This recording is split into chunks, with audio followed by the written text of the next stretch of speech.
सानाम को सगुन दाराम मेना नो आबो सांतार सावता यूट्यूब चैनल रे सानाम को ठेन लेसाड़ेद गे गोड़ जोहार तो उनी जहाय इसई गंके सला रोपड़ हो लेना जहाय गद्दारी होड़ कनाय मिधाम उरुम कदिया उनी दो द्वितीय बार पतियो रेना आलम रिकेया बखान दो उनिया तो मकसद तहन ते जे आमे बड़ी में से आमा खोतिया ताहले उनिया जहाँ मकसद उना दा पूरा कते गे आड़ागाय किंतु आम दम मने केदे आडी सिबिल सिबिल रोड़ाñ कना हेड़े मेड़े में रोड़ाñ कना ताहले निश्चय होयतो भाले गिया ओना जे आम उनिया सिबिल सिबिल रोड़ आड़ांग ते उनिया माया जाल रेम झलिक कना उनी गे आमे मिद दिन हलो टोप लेकाय खेल मिया तो नोआ को रेहों सतर्क ताहे लगती मेना ताबोना तो नोआ क्षेत्र तो चे चिके कना बां चिके कना नेल तवन पे सानाम होड़ गे आंजम तवन पे ठीक गया उनी इसई सांतालኝ मेतावा दिया जे जहालांग रोपड़ कना उना यूट्यूब रिंग अड़ागा इना खान के आया राहा आड़ांग हो पलटावन ते आडी सिबिल सिबिल रोड़ केदा तो उना होबन आजम का उना को बारे तेगे किछु कथाñ मेन ताबोना ओने जे मिटन इसई सांताले फोन केदा तो उनका लेका जहां को पे फोन ताबोना जहां पे बड़ाय को ताबोना जे यूट्यूबर कनाय तो उनका लेका बुझ सुझ काते पे रोड़ ताबोना बखान दो रोड़ बढ़ती लेखान खपर तपाम काते मा निजेरा गे खुती आ हेसे तो ओना खातिरिन मेना जहां गे यूट्यूबर कनाय उनको सला दो अल्तु फलतु आल पे रोपड़ा बखान दो निजे गे पे झलिया कारण दो कना जखन तखन को भाइराल अनिया हेसे किंतु नुकिन गंके दिकिना जहां कॉल रिकॉर्ड ओना दो उदुग सदरप पना बाध्य काते उदुग सदर केदा ना दो आर इन दुñ मेना जे ओकय हा अमन खरापा जहां तिना गे अब जहाटा धर्म रे बन चलाव कना सनाम संताड़ कना बन मेटेन गाड़ारन कना बन किंतु अब निया बुझ लगती मेना तबना अब तलार खपर तपाम बांग सृष्टि कते अब चिके तबन जुमिदवा ओना बन चिंता होनाय मान हेसे ओना खातिर के नुकिन गंके तकिना फोन नंबर हो उनकिना नितुम हो उनकिना ओका दिसोम रन कना किन चेद हो बलिन मेंशन का तकिन ओना खातिर के जाते उनकिन उनकिन बुझमान जे ओका करे गलती हुयुक कना हेसे आर एमनी तेमनी ओकय सला खपर तपाम काते दो लाभ दो बनुआ आबो दो सावता समाज जाते नापाय मन ओंका लकाना बन कमीदा ओकय सला खपर तपाम सृष्टि आबन सबन तैयारा ओंका लकाना दो बामन कमियोदा हेसे तो ओकय को रगी एड़िसोआ उनको को बुझाव को हो भाले भाबते तो ओना खातिर गे अलिन दो नुकिन सला उन खपर तपाम बालिन खपर तपाम कना माने जहाँ तीन अपमान का इंसाल्ट का जो सह्य करते लिंग तहाव कना किंतु अलिया निया टारगेट तहाय कना जे उनकिना मने रे चेक चला कना एको इसई कना को ठीक गया कोई बात नहीं किंतु अकिना मने रे कि नुना गे रगी एदरे मेना तको से आको तला रहो जहाना उनका लेकाना चिंता भावना मेना तको साता समाज बारेते ओना खातिर के अपमान को सहाव लहाव कते तिंग तहाय ना बुझे धबि आर चेक को लिंग रोपड़ कना ओना को आजम तवन पे तो नुआरे जुदी जहाना जुदी भूल जुदी मेना खंदो ओना खातिर के लिंग खोजोआ आ जहां को जुदी भूल त्रुटि हुयुक कना ओना को ले तवन पे जे चेकला कते ओना को सॉल्यूशन हुयुआ से समाधान हुयुआ ठीक गया अड़ी नपाय नपाय कथा को मेन का तबन गया किछु किछु दो ओना को बन आंजम का मान चलो ताले ओना जिलिंग रोपड़ कान ओना बन कटी ओना आंजम का लगे चलो आर मुजर रे सानाम का मतामत कमेंट तला दे ले सदर तवन पे चलो मेनदिन आम जहां गलमराव कदा हेसे तो नोदा आम दो जतो किछु ठीक ठाक भाबते कम रोपड़ कना तो चे माने जतो किछु ठीक ठाक भाबते कम रोपड़ कना तो मान जहां कम रोपड़ कन ठीक है ठीक बोले अदो जहां ये दिक्कत जहां भूल तो बनो तो इन ते पसे हुई दड़े एटा हर दो बोले मिटे जैसे एग्जामिनर कना अदो कॉपी जांच दा अदो मेंदा ये कोई अदो ठीका कोई ता बांग कोई ता पसे एग्जामिनर कना उनी मेना बांग ठीका है अदो उनी तो ओना गे माने नोआ खातिर के कुली हुयुक कना कारण दे नोआ वीडियो तो हां अपलोडोआ यूट्यूब रे हां ओना जदी संविधान हम ले लिखाय लांग 20 लंगल मराव किया है अदो संविधान रिया नोआ दो जानकारी रिया कथा कना बोले होड़ आयमा लेका तो होड़ को लैया जे बोले को माने केन अबु दो नोआ ठीक कुछ काय बोला कथा होड़ को हटी जे बोना होड़ को लई चुई बोना आर अबुआ एकता चबाय ना का हले उन हिल दो सब आदिवासी को चबा कोई हम को बचा मुझे से तो ठीक ठाक के रोड़ा कदा किंतु ला से तो पहिलो से दम दो हयतो ᱚᱱᱠᱟ ᱞᱮᱠᱟ ᱵᱟᱢ ᱨᱚᱲ ᱠᱟᱫᱟ ᱚᱱᱟ ᱠᱷᱟᱹᱛᱤᱨ ᱜᱮᱢ ᱟᱫᱚ ᱟᱵᱮᱱ ᱫᱚ ᱡᱩᱜᱱᱩᱣᱟᱜ ᱠᱟᱛᱷᱟ ᱜᱮᱛᱚᱧ ᱞᱟᱹᱭᱟᱢ ᱠᱟᱱᱟ ᱚᱱᱟ ᱜᱮᱛᱚᱧ ᱞᱟᱹᱭᱫᱟ ᱚᱱᱟ ᱜᱮᱛᱚ ᱴᱷᱤᱠ ᱴᱷᱟᱠ ᱵᱟᱢ ᱨᱚᱲ ᱠᱟᱫᱟ जुगनू जैसे जुगनू उन्हीं चे मिताम कान था बेन बेन आदो नोते दो संथाल परगाना दो सगई दो को नोका को मिता लटू होड़ दो ओना जुदा सगई मिता हैं आर कति होड़ दो जुदा मिता डबो जोहा जुदा मिता आर ओतेरा जुदा आदो कथा कना आपे तो बंगाल रे मिना पेया आर नोते दो झारखंड रे मिना को ओना दो बांग मिले आना दो आदो को मिलेवा आदो कभी मिलो दड़िया दो आदो मेनखान आपे हपे ठीक गया और नोते हको ठीक गया जतो जगह रे को जतो को ठीक गया आदो लड़ाई कना को बे मतलब रिया है सबा जहां नोआ ते जहां आम ये आम हासिल दड़िया जहां हैं नोआ जिनिस से आम जहां आम हासिल दड़िया थोड़ो बा सब आदो नोआ ते ठीक कना बे मतलब रिया कथा कना आबू दो संविधान रे ओका हो किना तबना आदिवासी ओना मी मत तबुन लड़हई नितो जैसे कि सरना कोड रिया मांग हुई कना मिटे पहचान कना आदो नोआ लगी बाबा बुन लेका द बंगाल लगी बार हटी मेरा पिया मिटे द सरी करोड़ा आ मिटे द सरना करोड़ा है सबा आदो चिकाते न्यामा हो आदो आमा पहचान की बनु आम लिस्ट की बनु मिया आम लिस्ट के बनु में यार फिर डिलिस्टिंग ओका खोय अब मा ऑलरेडी को संताल में को चबा के बोन अब हिंदू को मिता बोन का अच्छा आपे या ये यदि गिदरे को सर्टिफिकेट रे नेल पे जहां दा आम डाउनलोड आपे जहां ना उजु को ना हिंदू को अलग ना ओंडे हिंदू अलग वा जबकि हिंदू तो बंग ना बोन हिंदू को ना बोन बा तबे अदो अब मा दिकू के को खत्म के बोन नोआ लगी मा बाबू रोड़े गान नोआ दो मिटे स्टेट रे कमी दो बंग ना बंगाल रेन होर संताल परना रेन होर उड़ीसा रेन होर इसके बाद तीनों आदिवासी हिना को मिटे अलग पहचान जबकि 1971 रे जनगणना रे ओना अलग धर्म कोड तहे कना ऐसा बा तबे खायदा अब दो मिटा आइडेंटिटी तहन तबना मिटा आदिवासी मतलब कना नोंडे भारत रे मूल निवासी जबकि 69,000 लहारे अब दो इंडिया रो हे कना और नुकु तो बाद रे हे नुकु दो यूरेशिया को हे कना ऐसा बा नितो दो नुकु दो को चिका के बुना कोई दो हंते ये बंगाल रे होर दो बंगाली लिखाई ढलाव के दिया बिहार रे होर दो बिहारी लिखाई ढलाव के दिया अदो चिका में नितो दो आपस रे अदो कुलड़े चे बना आ नोआ जिनिस नोआ कांसेप्ट के अब बाबू बुझेदा आ नोआ जिनिस तो बांग होया 342 3 हबी संशोधन बांग होया आम डिलिस्टिंग दोन गजो आम डिलिस्टिंग बांग होया अदो ओना इतिबन मिताम कान 342 रिया 342 रिया धारा जबकि ओना संशोधन लगी दो संविधान संशोधन होया और संविधान संशोधन दो नितो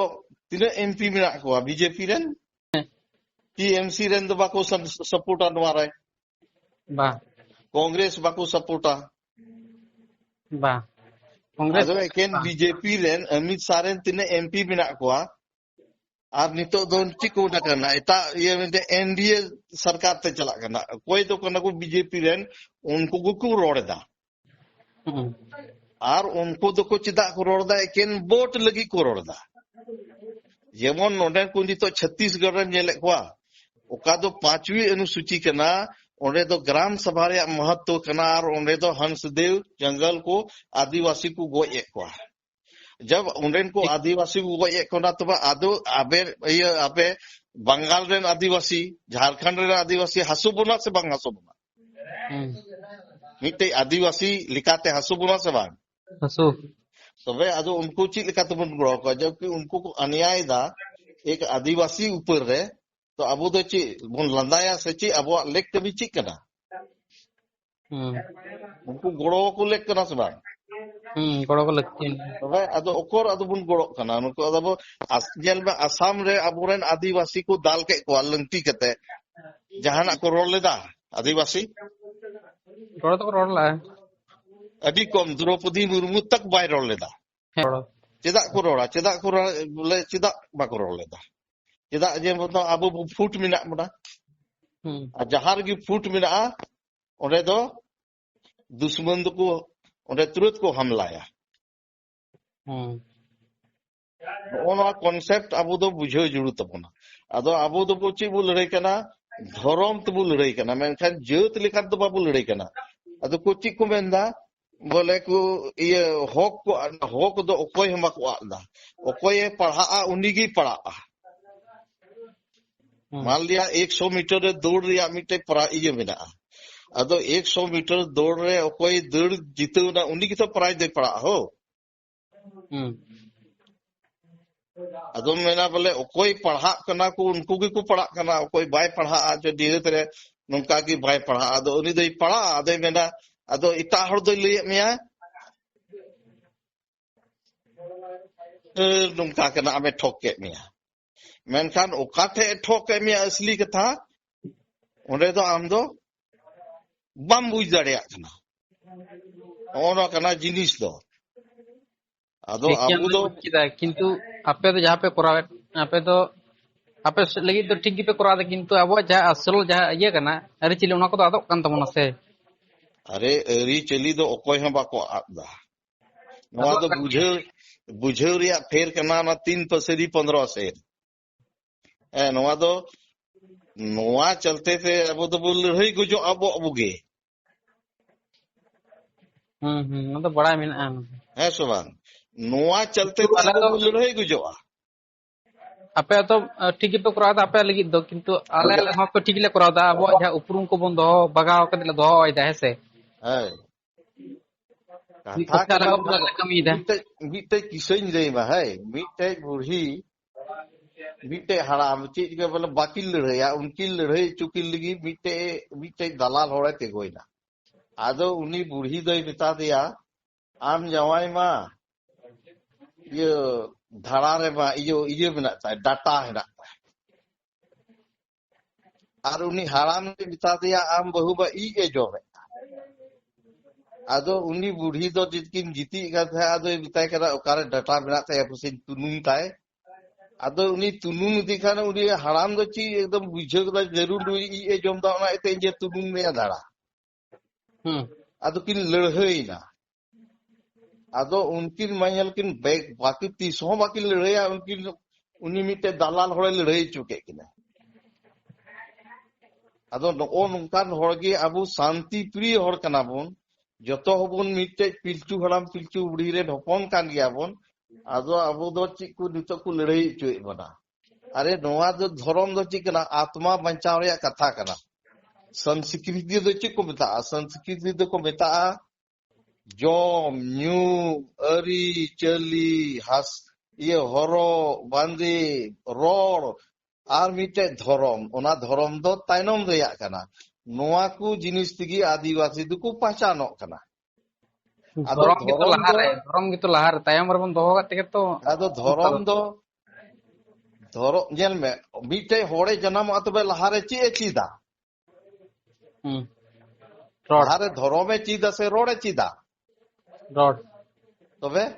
आरो मेन केदा धर्म गिम ताइनम ये ताइनम केदा उनी दो ताइनम ते धर्मा उनी दो धर्म रिया परिभाषा हो पर बाको बढ़ाया नितो तो आम तो बुझे को मानव धर्म अबो मानवा मा ची धर्म कर दबोना आमरेन गो बाबा नेल उरुमे आमरेन आदि पसे होड़ नेल उरुमे है सुबान जो तोड़ सकते वो सलाह तहन में नोआ कान गया धर्म दो मानव धर्म दो कोई आलम गोजेया कोई आलम दलेया नोआ कान गया धर्म दो और मिटे मेना मिटे होड़े गो एकादे आर मेंदा इन दो हाडे पूजे चलाओ काना थानते मजी थानते अदो ची मेता उनी धर्म दाय असल दो नोआ काना बोले धर्म रिया कांसेप्ट की होड़ बाको बुझ का और ओना येते नितो होड़ को लड़ाई कना बोले बोया को लड़ाई कना नोका जनो कना बंगाल रे अडी जस्ती पे लड़ाई कना बंगाल ये रमा सरदा ये बोले सरदा और ये सरी और सरदा जबकि है सुबह मी ᱢᱤᱫ ᱯᱤᱞᱪᱩ ᱦᱟᱲᱟᱢ ᱢᱤᱫ ᱯᱤᱞᱪᱩ ᱵᱩᱲᱦᱤ ᱨᱮᱱ ᱤᱭᱟᱹ ᱠᱟᱱᱟ ᱮᱠᱮᱱ ᱨᱚᱲ ᱨᱮᱭᱟᱜ ᱠᱟᱛᱷᱟ ᱠᱟᱱᱟ ᱩᱱᱤ ᱜᱮ ᱡᱟᱦᱮᱨ ᱨᱮ ᱯᱩᱡᱟᱹᱭᱟ ᱩᱱᱤ ᱦᱚᱸ ᱥᱟᱨᱱᱟ ᱟᱨ ᱤᱭᱟᱹ ᱥᱟᱹᱨᱤ ᱦᱚᱸ ᱩᱱᱤ ᱯᱩᱡᱟᱹᱭᱟ ᱢᱮᱱᱠᱷᱟन ᱩᱱᱠᱤᱱ ᱠᱤᱱ ᱞᱟᱹᱲᱦᱟᱹᱭ ᱠᱟᱱᱟ ᱟᱛᱳ ᱠᱚᱠᱚ ᱞᱟᱜᱟᱭᱮᱫ ᱠᱚᱣᱟ ᱱᱚᱣᱟ ᱦᱮᱡ ᱠᱟᱱᱟ ᱱᱚᱣᱟ ᱠᱟᱱᱟ ᱫᱷᱚᱨᱚᱢ ᱢᱤᱫ ᱦᱚᱲ ᱠᱟᱱᱟᱭ ᱢᱤᱫ ᱤᱭᱟᱹ ᱠᱟᱱᱟ ᱢᱤᱫ ᱵᱟᱵᱟ ᱨᱮ ᱟᱢ ᱫᱚ ᱦᱩᱫᱤᱥ ᱢᱮ ᱵᱚᱞᱮ ᱟᱢ ᱯᱤᱞᱪᱩ ᱦᱟᱲᱟᱢ ᱟᱢ ᱦᱚᱸ ᱢᱮᱛᱟᱭ ᱠᱟᱱᱟ ᱯᱤᱞᱪᱩ ᱦᱟᱲᱟᱢ ᱨᱮᱱ ᱠᱟᱹᱱᱟᱹᱧ ᱩᱱᱤ ᱦᱚᱸ ᱢᱮᱱᱫᱟ ᱯᱤᱞᱪᱩ ᱦᱟᱲᱟᱢ ᱨᱮᱱ ᱠᱟᱹᱱᱟᱹᱧ ᱟᱫᱚ ᱩᱱᱤ ᱫᱚ ᱫᱟᱜ ᱛᱚᱣᱟᱛᱮ ᱤᱭᱟᱹ ᱠᱮᱫᱟ ᱩᱱᱤ ᱫᱚ ᱫᱟᱜ ᱮ ᱪᱚᱰᱚᱨ ᱫᱟ ᱟᱨ ᱟᱢ ᱫᱚ ᱤᱭᱟᱹ ᱦᱟᱺᱰᱤᱢ ᱪᱚᱰᱚᱨ ᱫᱟ ᱟᱫᱚ ᱵᱚᱞᱮ ᱟᱢ ᱪᱮᱫᱟᱜ ᱦᱟᱺᱰᱤᱢ ᱪᱚᱰᱚᱨ ᱠᱮᱫᱟ ᱟᱨ ᱩᱱᱤ ᱫᱚ ᱪᱮᱫᱟᱜ ᱫᱟᱜ ᱮᱢ ᱪᱚᱰᱚᱨ ᱟᱨ ᱚᱱᱟᱨᱮ ᱟᱢ ᱩᱱᱤ ᱠᱷᱚᱡ ᱞᱟᱜᱟᱭᱮᱢ ᱟᱛᱳ ᱠᱷᱚᱡ ᱱᱚᱣᱟ ᱠᱟᱱᱟ ᱫᱷᱚᱨᱚᱢ ᱚᱠᱚᱭᱴᱟᱜ ᱱᱚᱣᱟ ᱤᱪᱪᱷᱟᱭ ᱢᱮᱱᱟ ᱵᱚᱞᱮ ᱱᱚᱣᱟ ᱫᱷᱚᱨᱚᱢ ᱠᱟᱱᱟ ᱚᱱᱟ ᱨᱮᱜᱮ ᱚᱱᱟ ᱨᱮᱭᱟᱜ ᱫᱩᱧ ᱢᱮᱛᱟᱢ ᱠᱟᱱᱟ ᱱᱚᱣᱟ 13 ᱨᱮ ᱥᱟᱱᱟᱢ ᱚᱞ ᱠᱟᱱᱟ ᱨᱟᱭᱴ ᱴᱩ ᱤᱭᱟᱹ ᱵᱚᱞᱮ ᱪᱮᱫ ᱪᱮᱫ ᱠᱚ ᱟᱵᱚᱣᱟᱜ ᱯᱷᱟᱱᱰᱟᱢᱮᱱᱴᱟᱞ ᱨᱟᱭᱴ ᱢᱮᱱᱟᱜᱼᱟ ᱥᱟᱱᱟᱢ 13 ᱨᱮ ᱚᱱᱟ ᱥᱟᱢᱟᱦᱤᱛ ᱢᱮᱱᱟᱜᱼᱟ ᱟᱨ ᱡᱟᱦᱟᱸᱭ ᱡᱩᱫᱤ 13 ᱨᱮᱭᱟᱜ ᱡᱤᱱᱤᱥᱮ ᱵᱩᱡᱷᱟᱹᱣ ᱠᱮᱫᱟ ᱛᱤᱥ ᱦᱚᱸ ᱵᱟᱭ ᱞᱟᱹᱲᱦᱟᱹᱭ ᱛᱮᱦᱮᱧ ᱠᱷᱚᱡ ᱞᱟᱹᱲᱦᱟᱹᱭ ᱵᱟᱹᱜᱤ ᱩᱛᱟᱹᱨᱟ ᱟᱵᱚᱣᱟᱜ ᱡᱟᱦᱟᱸ ᱫᱷᱚᱨᱚᱢ ᱠᱳᱰ ᱠᱚ ᱯᱟᱸᱡᱟᱭᱮᱫ ᱛᱟᱵᱚᱱᱟ ᱚᱱᱟ ᱛᱚ ᱠᱚᱨᱟᱣ ᱦᱚᱪᱚ ᱞᱟᱹᱠᱛᱤ ᱛᱟᱦᱮᱸ ᱠᱟᱱᱟ ᱟᱫᱚ ᱠᱟᱛᱷᱟ ᱫᱚ ᱱᱚᱣᱟ ᱠᱟᱱᱟ ᱟᱵᱚ ᱪᱮᱫᱟᱜ ᱵᱟᱵᱚᱱ ᱧᱟᱢ ᱮᱫᱟ ᱟᱵᱚ ᱵᱚᱱ ᱞᱟᱹᱲᱦᱟᱹᱭ ᱛᱷᱟᱠᱟᱣ ᱟᱠᱟᱱ ᱥᱚᱢᱟᱭ ᱠᱤᱥᱠᱩᱭ ᱢᱮᱱᱟ ᱤᱧ ᱫᱚ ᱥᱟᱹᱨᱤᱭᱟᱜ ᱥᱟᱹᱨᱤ ᱫᱷᱚᱨᱚᱢ ᱦᱮᱸ ᱥᱮ ᱵᱟᱝ ᱟᱨᱚ ᱢᱤᱫᱴᱮᱡ ᱢᱮᱱᱟᱭᱟ ᱤᱭᱟᱹ ᱵᱟᱝᱜᱟᱞ ᱨᱮᱜᱮ ᱢᱤᱫᱴᱮᱡ ᱴᱤᱠᱟᱹᱨᱟᱢ ᱦᱮᱢᱵᱨᱚᱢ ᱦᱮᱸ ᱥᱮ ᱵᱟᱝ ᱤᱭᱟᱹ ᱵᱟᱝ ᱢᱤᱞᱟᱹᱜ ᱛᱟᱭᱟ ᱤᱭᱟᱹ ᱥᱟᱶᱛᱮ ᱟᱫᱚ ᱪᱮᱫ ᱠᱷᱟᱹᱛᱤᱨ ᱫᱚ ᱵᱮᱠᱟর ᱟᱵᱚᱣᱟᱜ ᱞᱟᱹᱲᱦᱟᱹᱭ ᱫᱚ ᱚᱠᱟ ᱞᱟᱹᱲᱦᱟᱹᱭ ᱠᱟᱱᱟ ᱵᱚ ᱟᱪᱪᱷᱟ ᱢᱚᱡᱽ ᱞᱟᱹᱲᱦᱟᱹᱭ ᱠᱟᱱᱟ ᱵᱚ ᱢᱚᱡᱽ ᱞᱟᱹᱜᱤᱫ ᱵᱚ ᱞᱟᱹᱲᱦᱟᱹᱭ ᱠᱟᱱᱟ ᱱᱚᱣᱟ ᱫᱚ ᱪᱮᱫ ᱮᱢ ᱧᱟᱢᱟ ᱟᱪᱪᱷᱟ ᱟᱵᱚᱣᱟᱜ ᱯᱟᱦᱪᱟᱱ ᱦᱚᱸ ᱵᱟᱵᱚᱱ ᱧᱟᱢᱟ ᱟᱵᱚ ᱫᱚ ᱚᱠᱟᱨᱮ ᱞᱟᱹᱲᱦᱟᱹᱭ ᱡᱩᱲᱩ ᱛᱟᱵᱚᱱᱟ ᱟᱵᱚ ᱠᱮᱱᱫᱨᱚ ᱥᱚᱨᱠᱟᱨ ᱴᱷᱮᱡ ᱞᱟᱹᱲᱦᱟᱹᱭ ᱡᱩᱲᱩ ᱛᱟᱵᱚᱱᱟ ᱡᱚᱛᱚ ᱵᱟᱝᱜᱟᱞ ᱨᱮᱱ उड़ीसा रेन झारखंड रेन गोंड को उरांव को मुंडा को जतो मिलो कते मिटे आदिवासी कोड ले कते बुन लड़ाया aku एमा बुना तब खाते अब मिटे पहचान होयो और बखाय दो नोंका गबो मिट दिबो 1900 यानी माने 2100 शताब्दी पूरे पूरे ते अब बुन खत्म उतरवा आज जब आमेम चाबायना आदो चेम चिकाया लड़ाई कते हाँ तो ठीक है किंतु आपे की मारांग बुरु पे मनाया तो मारांग बुरु बखाय चिली को बना दे कदा जतो हर मा मारांग बुरु को बना दे मारांग बुरु तो कोई कना इचा है तो मारांग बुरु तो आपे तो अब हम पे मना को अदो तबे चिली को मना करनते आपे जीसु को पे मना को से अदो चिकातम बुझेगे जीसु अदो जीसु होय ओकोय जीसु मना दिकन उनी होय मारांग बुरु कानिया तो उनका मेन का जे उनी के कना मारांग बुरु नेल में नवा दो बुझेव रिया फेस ओना के चेज मिता में बुझेव रिया फेरा 3 पसरी 15 से हां मिटे को मना मी पसरी अदो मतलब बाइबल ना ले दो हां अदो बुझेव का में धर्म दो ची कना पहले आम बुझेव में धर्म दो ची कना बाइबल रेना लगा था ते दिन चला तले धर्म छोड़ो बाइबल नेल में बाइबल आर मनुस्मृति या बुद्ध या जैन नवा को छोड़ो मेनखान मानव धर्म ठीक कना मिटे मानवा वा धर्म दो ठीक कना मिटे मानवा वा धर्म कना मिटे गोजे आर हंडे मझी थारे चला कोते डबो मिटे अबो दो मानव धर्म अबो दो ये देगा उनको को सत्संग दा तबे उनको तो बड़ी उनको तो चे को धर्म बांग ठीक तकवा आइमा हर नितो आबुरन और हपन सत्संग को ये दा जिल हाकु बाकु जोमा अदो उनी दो चे मेताया आमा धर्म तो बांग ठीका उनिया विचार लिकाते उनिया गुरु हिसाब ते उनी हो ठीक गया ओकोय हो चिली जीव हो बाबुन गoj को चेदा जे बाम जन्म दाड़िया आम जीवी बाम एम दाड़िया अतो उनी गoj रे ओकोय अधिकार मा लिया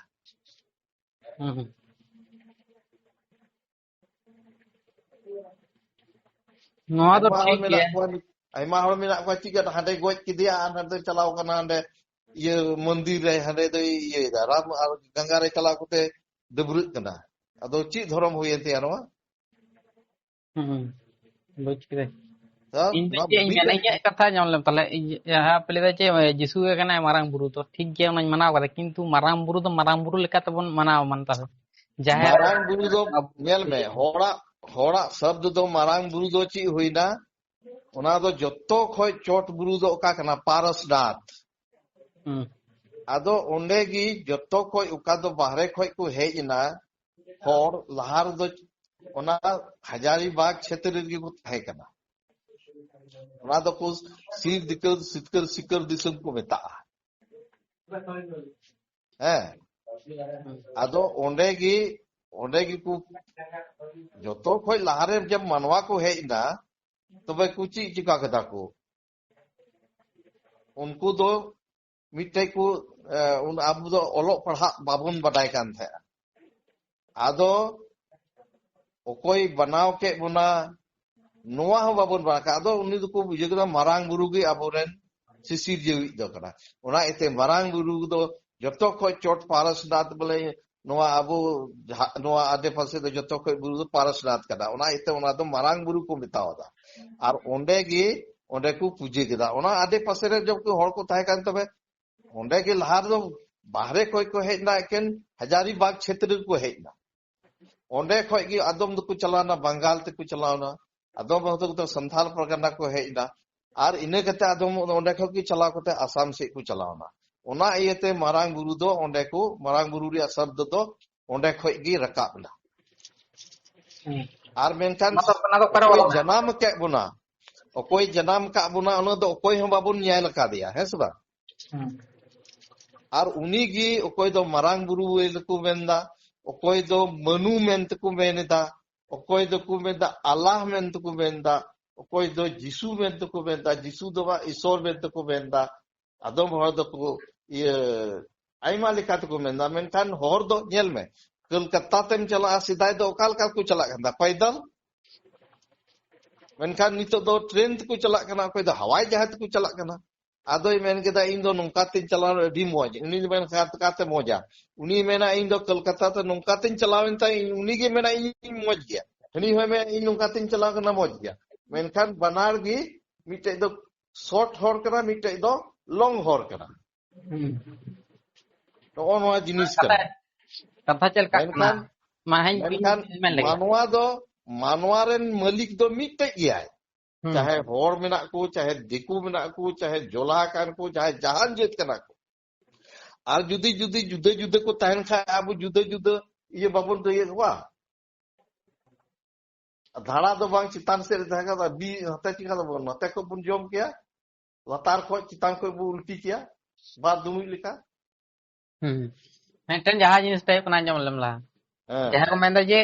जिसु गे कनाय जिसु अनावा पे जिसु गे कनाय माराम बुरु शिव दुर्गा जहां तिना मेना को बंगा बुरु उनी गे कनाय अरे उनी दो ओना कथा दो ईसाई को मेंदा माने क्रिश्चियन जाकर उनको को मेंदा और जहां दिकु छतिक कना को ओंडे दो जेल में शिव गे कनाय जिसु उनी गे कनाय सृष्टिकर्ता उनी गे कनाय सनाम किछु अल्लाह कनाय उनी अदो उनी रोड के त हम दो काय ना दो उनी मेन के जिस के कलकत्ता को मेंदा चे नुई गे कनाय शिव कनाय नुई गे कनाय विष्णु नुई गे कनाय नोआ को बाबत रे हुदिस तो बोका होड़ा कना ओने चिन लिया में कलकत्ता तेम चला चला तो ले ताकान तो ना अब हल नोडे ले लगती ताकान तो ना जे अपरन माराम बुरु गे कनाय शिव जिसु अल्लाह अपरन माराम बुरु गे ऐसा अनियल में ओकोई अच्छा इनी ये ओना आइमा होरिन कुली काट को अच्छा मोड़े को तुरुई को दो ओकोई कना को हम ले दरिया ओना को तुरुई को बोंगा बुरु कना को से बोंगा बुरु को ओकोई कना को मोड़े को तुरुई को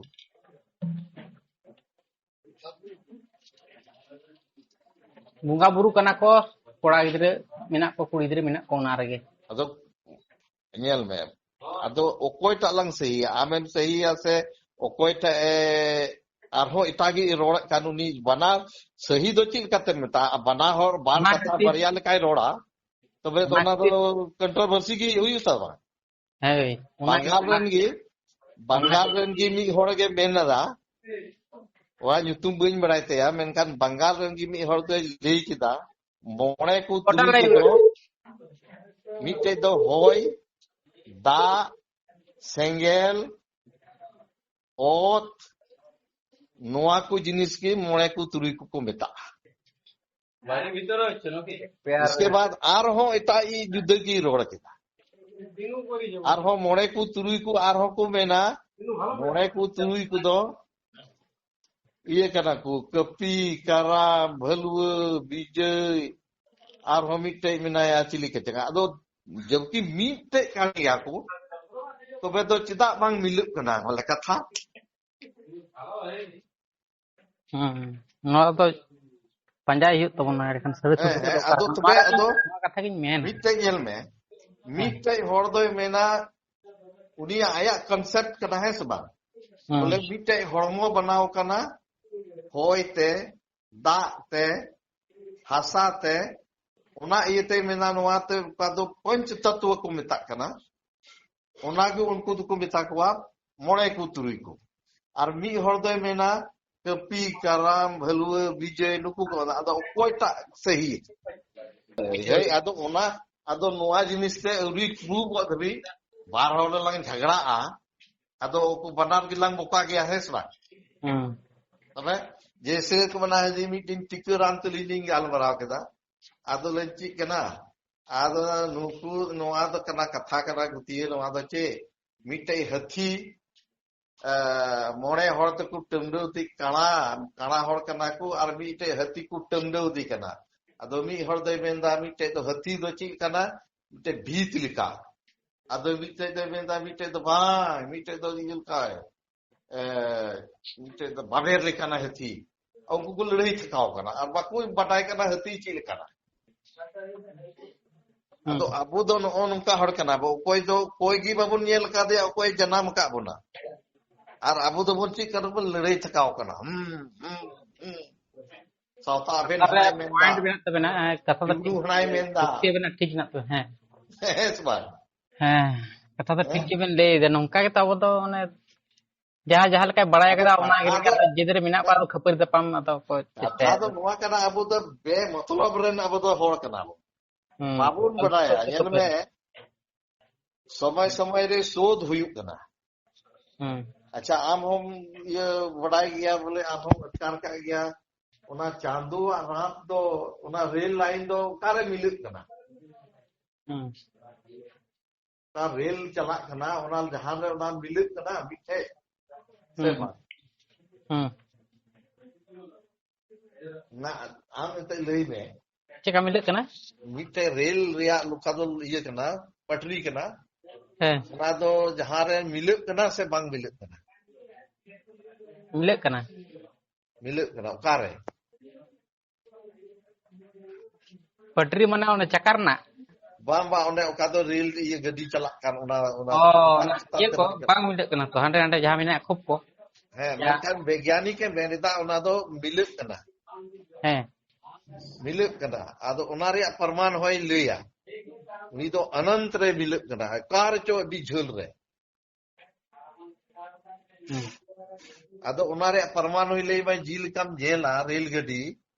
जिल के लहा खो हिजु कना मिटे एकदम ते लहार दो अडी लटु जलो बता तनम तनम तो ना बिना ये चढ़बो लका ना दो ननहा चलावना है सब तो उना दो चिदा हुयु कना नोआ दो नोआ ये तो हुयु कना बोले नोआ दो नोआ लाइन दो अनंत रे मिलुग कना विज्ञान नोआ दो विज्ञान को सिद्ध का तो अडी दिन दो आदो नोआ को तो बाबन बटाई कान थे आदो नितो दो नोआ वैज्ञानिक को आयमा जिनिस को खोज किदा आदो उना ये ता अबो दो अडी दिन दो नोआ को बाबन बटाई कान थे ताइनम ते नोआ को बन बटाई केदा वास चिक कना दुनियादारी चिक कना ऐसे बा लटुन को वैज्ञानिक को बनावना लहार तो अबो दो चिक बन बटाई कान था सिरमा आदो मेनखान आम रॉकेट रेन चलाव का सिरमा ने कोई जगह की बम ᱧᱟᱢᱟ चौधरी से कथा अदो नोआ अबो बुन नेल दा उनका सिरमा लेका गुलड़ गे चिदा बुन नेल दा चिदा नोआ रे हम इटे कारण मेना अदो चे एते लंग गोपड़ा लंग जतवा जिनिस दो अदो ओना रे अदो नोआ दो सार दो नोआ करा बोले अबो दो अंधार गी मेना बोना और नोआ अंधा कारण ते अबो दो झगड़ा करा बोन आदो ओना दो हुसियर और तो बाको झगड़ा ᱱᱚᱣᱟ ᱛᱚ ᱮᱠᱫᱚम ᱴᱷᱤक तो ᱦᱮᱸ ᱥᱮ ᱵᱟᱝ? ᱡᱟᱦᱟᱸᱭ ᱵᱟᱝ ᱫᱚᱢᱮ ᱠᱚ ᱵᱩᱡ ᱵᱟᱹᱲᱛᱤ ᱠᱟᱜᱼᱟ ᱩᱱᱠᱩ ᱦᱚᱲ ᱠᱚ ᱠᱷᱟᱹᱯᱟᱹᱨᱤᱭᱟ ᱚᱠᱚᱭ ᱠᱚ ᱵᱟᱰᱟᱭᱟ ᱩᱱᱠᱩ ᱦᱚᱲ ᱫᱚ ᱵᱟᱠᱚ ᱡᱷᱟᱜᱲᱟᱜᱼᱟ। ᱟᱫᱚ ᱠᱚ ᱪᱮᱫ ᱠᱚ ᱪᱮᱠᱟ ᱠᱚᱣᱟ, ᱮᱴᱟᱜ ᱦᱚᱲ ᱠᱚ ᱡᱷᱟᱜᱲᱟ ᱦᱚᱪᱚ ᱠᱚᱣᱟ। ᱟᱫᱚ ᱪᱮᱫᱟᱜ ᱠᱚ ᱡᱷᱟᱜᱲᱟ ᱦᱚᱪᱚ ᱠᱚᱣᱟ? ᱚᱸᱰᱮ ᱠᱚ ᱞᱟᱵᱷ ᱠᱚ ᱧᱮᱞᱟ।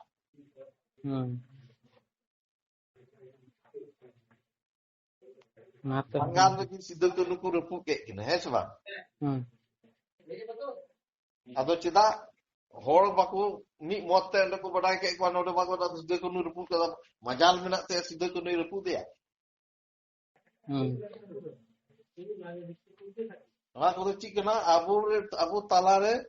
ᱵᱮᱱᱮ ᱵᱟᱹᱭᱨᱤ ᱪᱟᱞᱚᱱ ᱛᱮ ᱱᱚᱣᱟ ᱠᱚᱫᱚ ᱦᱩᱭᱩᱜ ᱠᱟᱱᱟ, ᱟᱨ ᱟᱵᱚ ᱫᱚ ᱵᱟᱵᱚ ᱵᱩᱡ ᱫᱟᱲᱮᱭᱟᱜ ᱠᱟᱱᱟ। ᱪᱮᱫᱟᱜ ᱡᱮ ᱟᱵᱚ ᱫᱚᱵᱚᱱ ᱵᱚᱠᱟ ᱜᱮᱭᱟ। ᱟᱵᱚ ᱫᱚ ᱟᱫᱚ ᱵᱷᱤᱛᱨᱤ ᱠᱟᱛᱷᱟ ᱫᱚ ᱵᱟᱵᱚᱱ ᱵᱟᱰᱟᱭᱟ।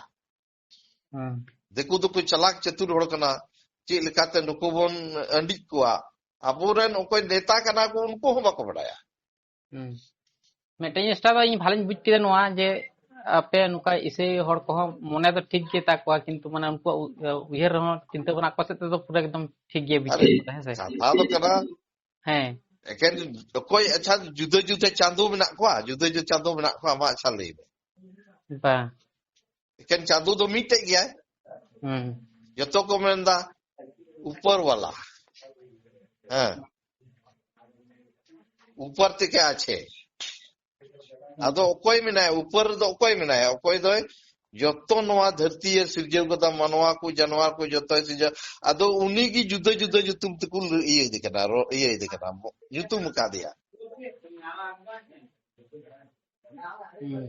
ᱟᱵᱚ ᱫᱚ ᱫᱟᱜ ᱵᱚ ᱢᱮᱛᱟᱜ ᱠᱟᱱᱟ, ᱵᱟᱝᱞᱟᱛᱮ ᱚᱱᱟ ᱠᱚ ᱢᱮᱛᱟᱜ ᱠᱟᱱᱟ ᱡᱚᱞ।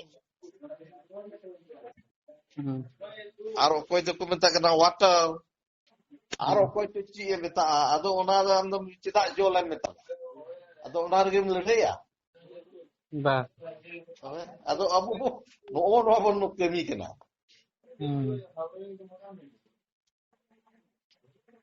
ᱵᱩᱡᱷᱟᱹᱣ ᱠᱮᱫᱟᱢ? ᱱᱚᱜᱼᱚ ᱱᱚᱣᱟ ᱡᱤᱱᱤᱥ ᱠᱟᱱᱟ। ᱟᱫᱚ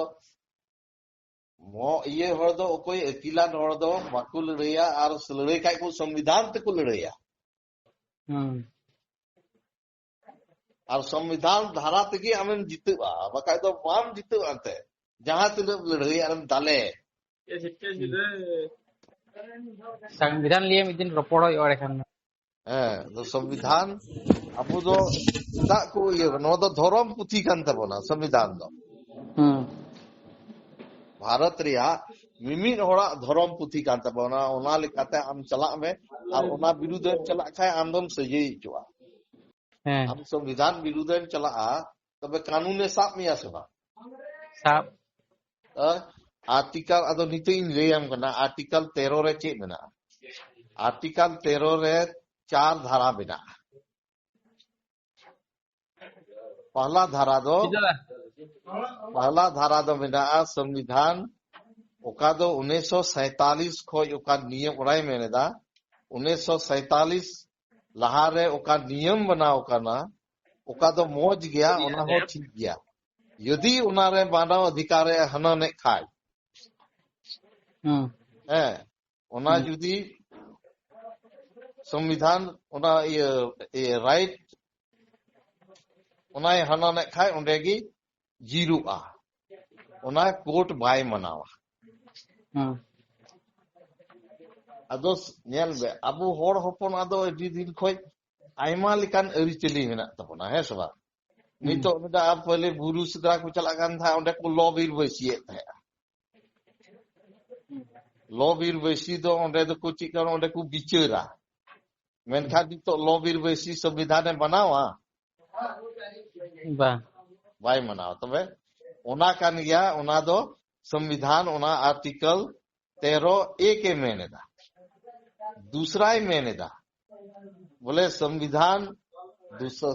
13 नवाई मेनेदा, संविधान लागू येन बाद रे ओका मानव अधिकारे हननेदा। ओका हिले ओंडे खाई मानव अधिकारे हननेदा ओका ठेक उनागी ओंडेगी उना दो सुनी होइदा, आर उनी दो कानून रिया सजरिये ᱧᱟᱢᱟ।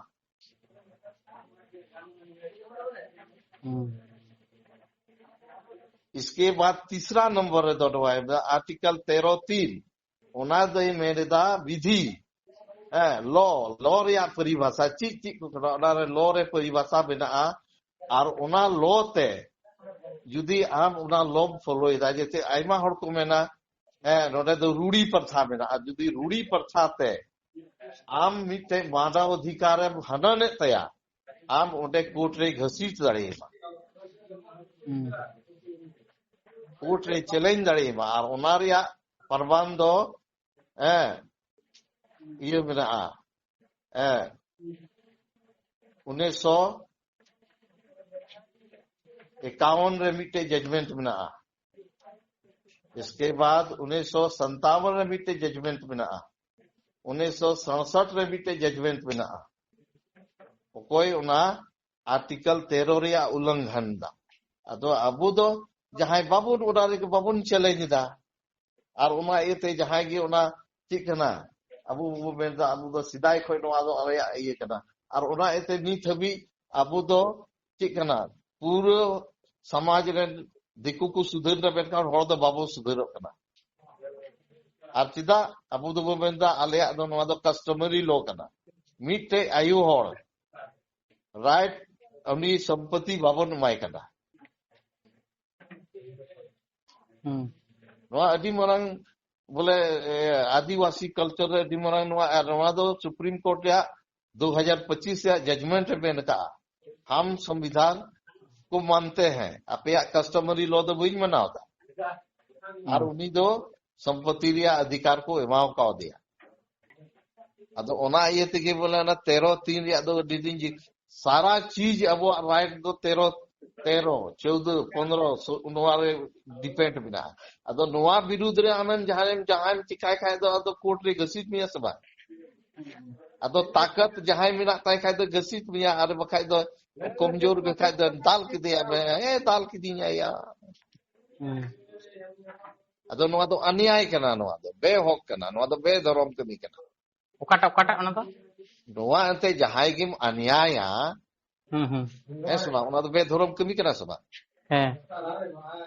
अदो होर दो को मेना हाना कना धर्म नोआ कना अदो मीटे होरम गोज की दिया मी तो दाल की दिया और हंडे दम चलाव कना मंदिर ये पूजे लगी गंगा रे ये डबरू लगी दिकु तो ओना ये को चला होर कजा को ठोक कुआ और ओंडे को ये डबरू अदो अंते उनी तो ओना की विश्वास कना चबायन तिये मजे बुझो कदा बखाय दो ना चबा से बंग चबा ओना दो कोई जेल का थोड़ो जेल का ये बुझ के दा बोले इन चीज का रोड के दा बड़ी इन रोड के दा से तरीकी इन रोड के दा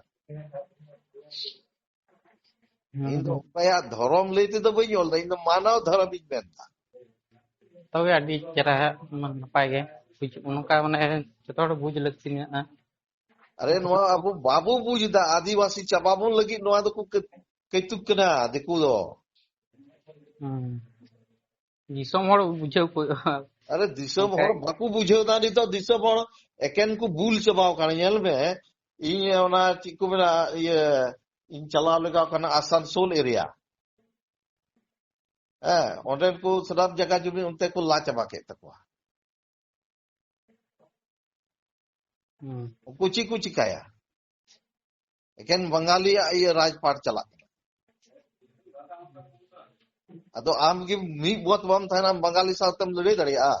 बा अब वो तुरंत उनको बंगाली को ये को एकदम तो कुतर का दीते होबे और अब और जहां तीस अच्छा बंगाल में उनका लगाव का पे एडी कौन उन्हें और को लड़ाई करना है नहीं उन्हें को खाली को लड़ाई एडी जस्ती बंगाल में लड़ाई जो करना चाहिए सरना और सरी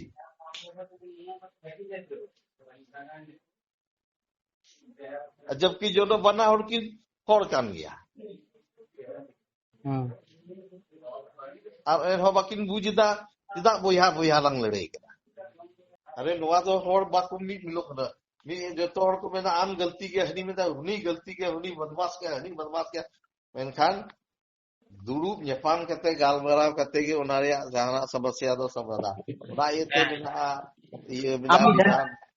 आमी धरे कन रोड़ा इन धरे कन रोड़ा उनका तो है अदो ओना से चिवड़े झगड़ा है Ado sahi discuss to bang boleh, solution to bang boleh. Menkan asli solution to abu to boya kana pun, ar boya mi buat kata ke abu jahana identity pun nyam daria. Bakai to abu identity to chi mina, chi oni to Hindu pun likhai pun. Am thorom Hindu kana. Ona sab mina ona ye re Hindu विवाह अधिनियम 1956 और 55 रे मेना आदिवासी तो हिंदू तो बांग कना को और जबरदस्ती को मेन तक आप हिंदू कना पे और अब हो डी खुशी बुन इक्योदा और नते तो बुन लई कना आले तो सरना असरी लगी आले धर्म माले पे अदम हर तो मेन हिंदू के नहीं और अदम हर तो मेन ये सरना मुई में अदम मेन सरी मुई में और कोई मेन आदिवासी मुई में अदो चिक कना ओंडे मा को दिकू को मेन अरे ये लोग आपस में स्वतः बुर्बक है, आपस में लड़ते ही रहता है। हम तो कटा ये मना दो धर्म इन तो मानवा धर्म ही मना था।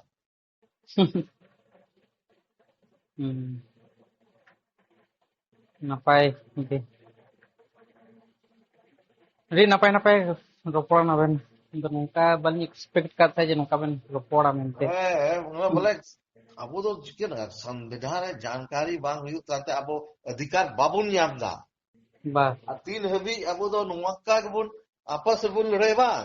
30 गोय चला बुन बाबुन यामा है बखान दो जबकि 1971 रे जनगणना रे ओना सबूत मिना मेनखान एन हो बाबुन ओना बाबुन उपरुम दड़िया कना बंगाल रे हड़ जुद्ध करोड़ा असम रे हड़ जुद्ध करोड़ा असम रे मा ची कना को उनको आदिवासी को थोड़े कना को उनको मा जहां धर्म के बना का उनको आदम मिटे मई असम रे में आले तो राम धर्म कान तले अमा जबकि उन्हीं हो आदिवासी कान क्या मैं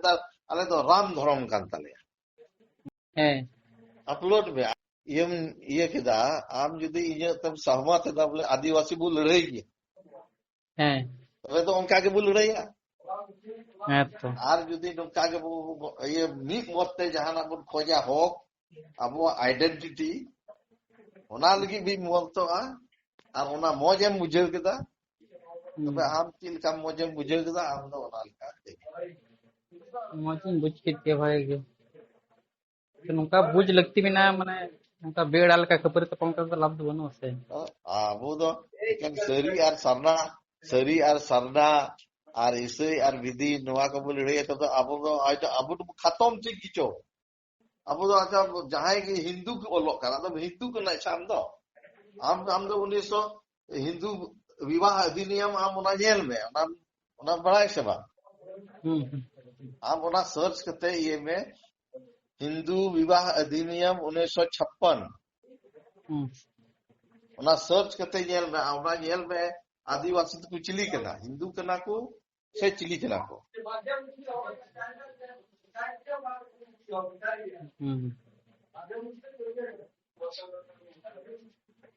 ना तो है आम जुदी हम अपलोड थाय आम उना हो जिक्र हुई तमा ते आदिवासी चिली कना को उना ये साउते धारा साउते 1956 रे हिंदू मैरिज एक्ट उना आप जिक्र का सर्च करते जेल ले मना पहले कि आदिवासी को हिंदू कना हिंदू मैरिज एक्ट 1956 उना रे जेल में ची ए ओलदा अब ना पढ़ा बता जो में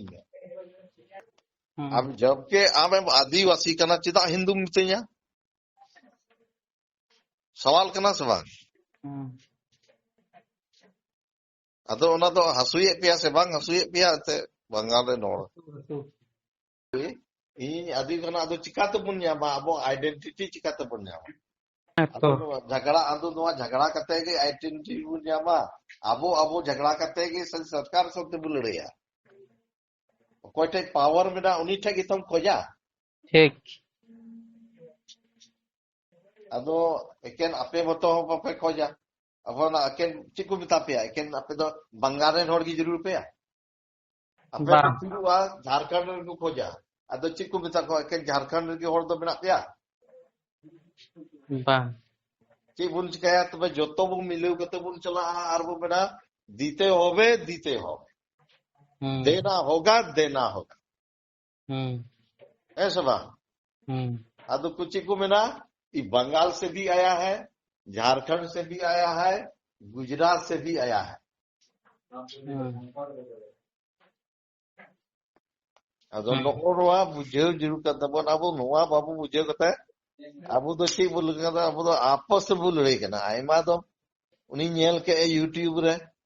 आयमा साथे ओना जुगनू साथे कजा के डिबेट हुई करना फालतू रिया डिबेट अपना ची लड़ाई करता तो कारण जामा एकेन संविधान भितरी गी मामा ऐसा बा संविधान को बारे रे मामा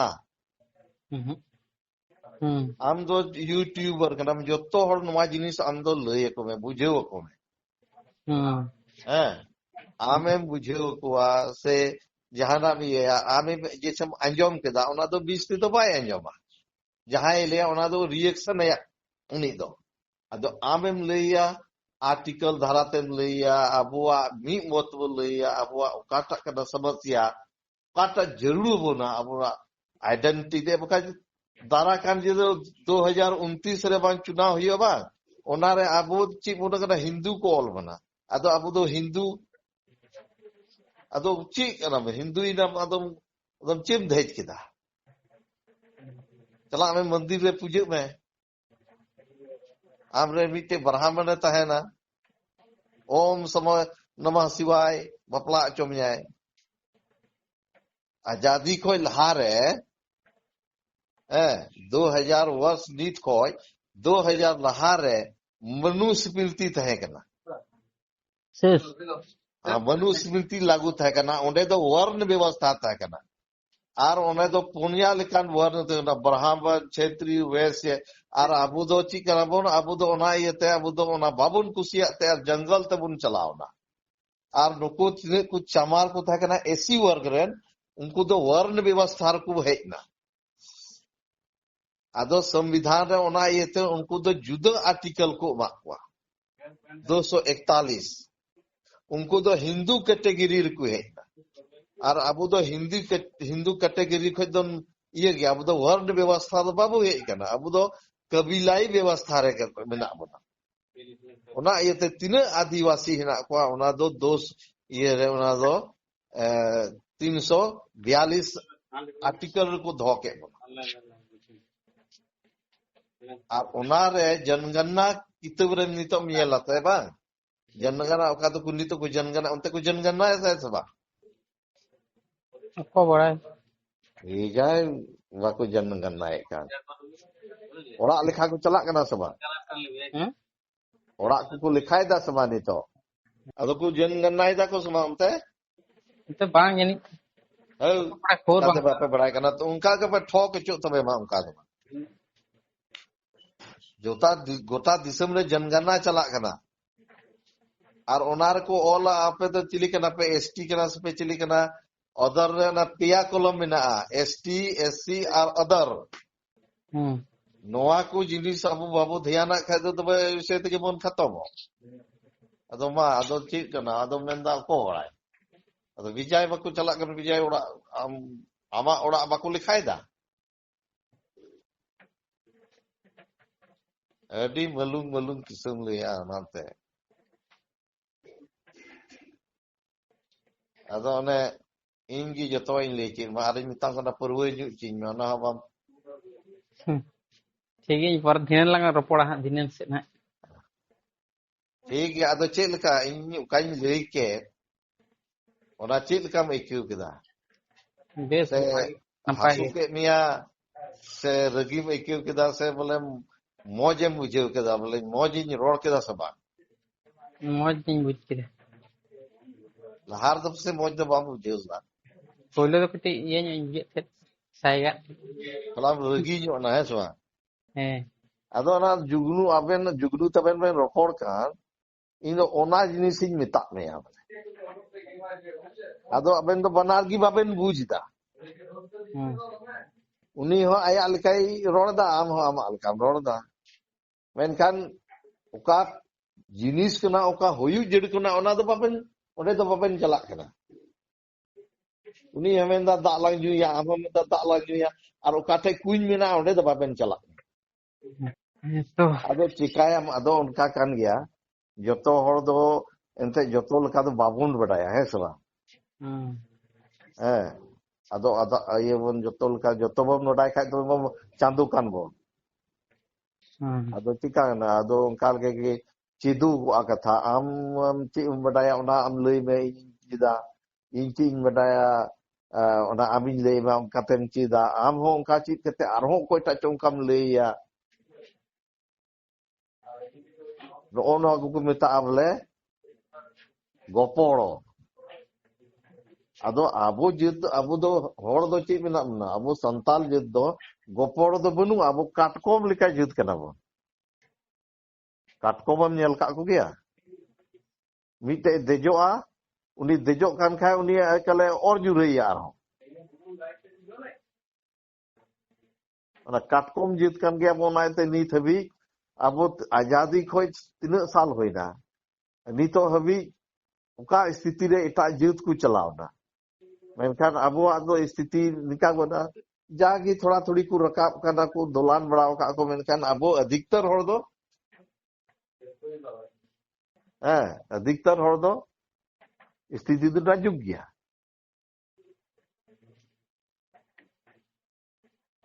अब गड़ो गपड़ो जिन बनुआ अब एकेन और जुरई बोले आम गिम ठीका खनी दो बाय ठीका नितो चे को चिकायदा नितो आदिवासी आरक्षण को चबाया यूसीसी को लागूया यूसीसी लागू लेन खाय दो चे को बना यूसीसी रे आर्टिकल 44 रे मेना संविधान या धारा आर्टिकल 44 रे मेना यूसीसी सुप्रीम कोर्ट हो ना सरकार बताए करना बार बार यहाँ बहुत तरह का नियम अलग अलग ये करना ये यूसीसी लागू ही नहीं यूसीसी लागू लेन खान अब दो आदिवासी ओबीसी जनरल सनाम चबायना आरक्षण दो ची लगी को एम का बना दोन जमन अब दो थोड़ा बन रेंगे गया तो थोड़ा बन रकाबो अनुकु मोहन भागवत मेनाया उनी मा अनुमो सापे में दाई आरक्षण रिजर्वेशन खत्म करो अदो अबो कुसी की बुन क्यों दा ना भितरी से बाबा बोन बुझे दा चे कना बान कना आर इन जो नवा को जान इन जो जहान ओना को आंजो मा मेनखान को हर का दिन में लांदा याम दा त नो कोड़ा फालतू रे आपस को लड़ाई करना उका से लड़ाई जरूर करना नमक को लड़ाई मैंने आपस रे को लड़ाई आई तो लांदा है आदो चे मना आन चिकाय खाय दो आदो कोर्ट रे गसित मिया सबा आदो ताकत जहां मिना ताय खाय दो गसित मिया आर बखाय दो कमजोर के खाय दो दाल की दिया मैं दाल की दिया या आदो नवा दो अन्याय करना नवा दो बेहक करना नवा दो बेधर्म कमी करना उकाटा ओना तो नवा अंते जहां गिम अन्याया सुना उना दो बेधर्म कमी करना सबा अदो होड़ दो मेरा हाना करना धर्म नवा करना अदो मीटे होड़म गोज किदिया मीटे दाल किदिया और हांडे दम चलाव करना मंदिर ये पूजे लगी गंगा रे ये डबरू लगी देखु तो ओना ये को चला होड़ काजा को ठोक कुआ और अदो को चिकाया अदो ना बेबुझ होड़ को लड़ाया अब बुझ लिखाय अल्लाह दल्ला बुझा करना उन हिले उनकी लड़ाई किन बगिया